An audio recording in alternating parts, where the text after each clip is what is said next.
bulletin d'information sur la chaîne panafricaine Alaïn. Dans la ville de Béni, en province du Nord Kivu, une nouvelle journée ville morte est annoncée pour ce jeudi. Initiée par des mouvements citoyens et des groupes de pression, cette mobilisation vise à dénoncer la recrudescence des attaques attribuées aux rebelles ADF dans la région.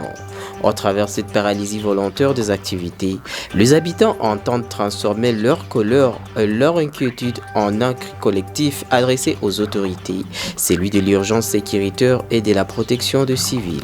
Le député national Crispin Bindoulé est sous enquête de l'Agence nationale de renseignement suite à des accusations du gouverneur militaire du Nord Kivu, le général-major Somokakule Évariste.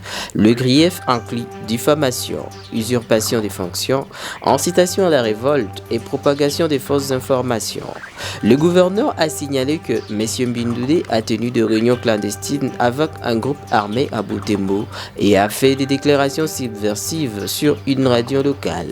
Les documents datés du 7 mai précisent que ces actes ont été commis sous état de siège où les immunités ne s'appliquent pas et appellent à des mesures conservatoires urgentes contre le député national.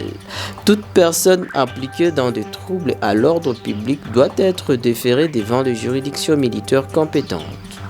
Président de l'église de réveil du Congo, l'archevêque Eji Bayamapia s'est imposé comme la principale voix religieuse du camp favorable au changement de la constitution en République démocratique du Congo, trancha avec la prudence des autres pasteurs de confession. Suivez.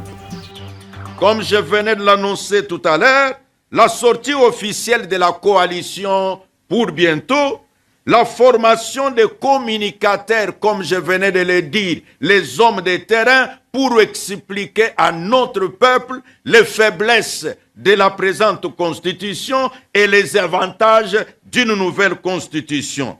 La consultation des experts, c'est-à-dire les constitutionnalistes, nous allons continuer à les consulter pour qu'ils puissent tenir compte des intérêts et les aspirations de notre population.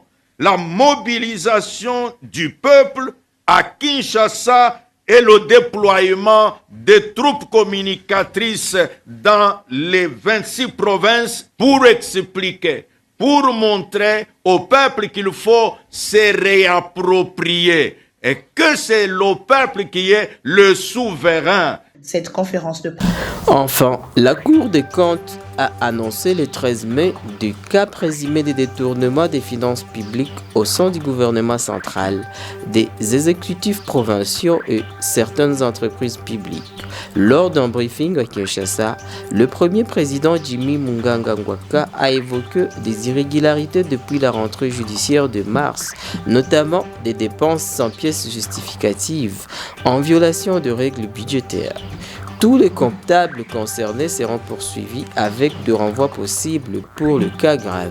On s'y prend enfin ce bulletin d'information sur la chaîne panafricaine. Merci de l'avoir suivi.